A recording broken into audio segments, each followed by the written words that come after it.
الأنبياء والمرسلين محمد وآله وأصحابه أجمعين أما بعد فأعوذ بالله من الشيطان الرجيم بسم الله الرحمن الرحيم ادعو إلى سبيل ربك بالحكمة والموعظة الحسنة وجادلهم بالتي هي أحسن صدق الله العلي العظيم.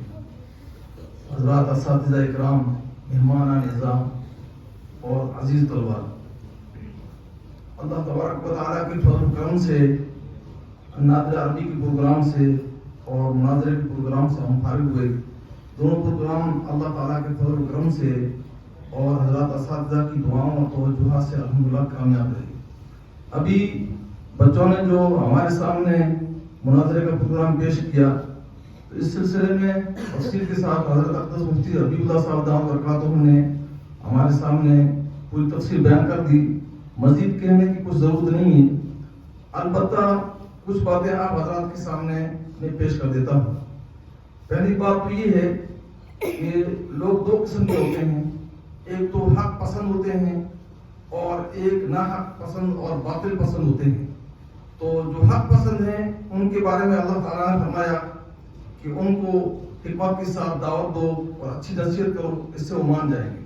لیکن دوسرے وہ لوگ کہ جو ناحق پسند ہوتے ہیں، جو باطل پسند ہوتے ہیں، وہ حکمت سے دعوت دینے سے نہیں مانتے ہیں، وہ اچھی نصیحت سے بھی نہیں مانتے ہیں، بلکہ اس وقت میں ضرور پیش آتی ہے مناظرے کی.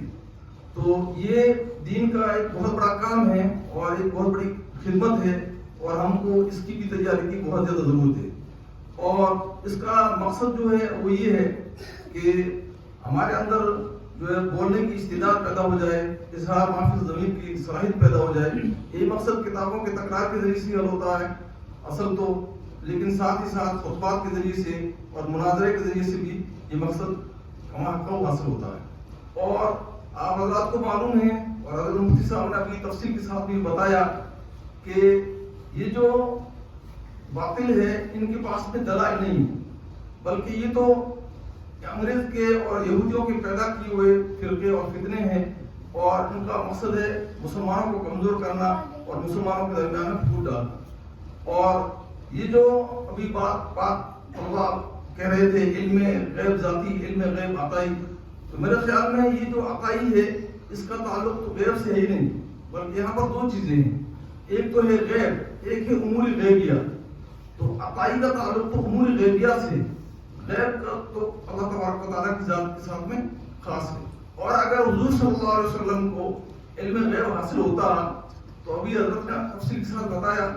اور حضرت عائشہ صدیقہ رضی اللہ عنہ کے اوپر جب منافقین نے تہمت لگائی تھی، اس وقت میں کئی دن تک بلکہ تقریباً 1 مہینے تک آپ صلی اللہ علیہ وسلم پریشان رہے، حضرات صحابہ کرام پریشان رہے، اور حضرت عائشہ صدیقہ رضی اللہ عنہ بیمار ہو گئی.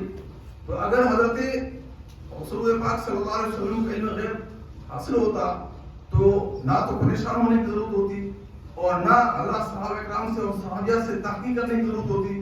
اور ہم میں سے ایک اپنا آدمی بھی اپنے گھر والوں کو چند منٹوں کے لیے بھی پریشان ہونا یہ گوارا نہیں کرتا ہے اور پسند نہیں کرتا ہے. حضرت عائشہ صدیقہ رضی اللہ عنہ فکر اور غم کی وجہ سے بیمار ہو گئی تھی، بالکل نڈر ہو گئی تھی. اللہ کے نبی اس بات کو کیسے پسند کرتے؟